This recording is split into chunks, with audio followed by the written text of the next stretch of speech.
ওটার সাথে চলে এলাম বাবুল ভাইয়ের ব্যাটারি চার্জিং এর দোকানে।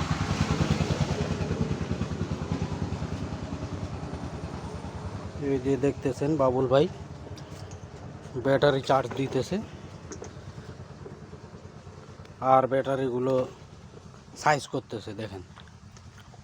এটি চারটা ভেঙে হুম, আর এই ব্যাটারিটা তো বাইরে হয়ে যাবে না, আজকে বাইরে যাবে, এটা তো বাইরে যাবে। আর কাঠ নাই নাকি?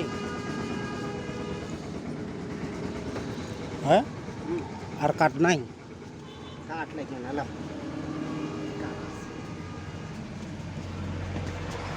আর এই কত ব্যাটারি আর ই হবে না, পরে খুলেন। কেন আবার ওই ঢুকতে না বা করতে যা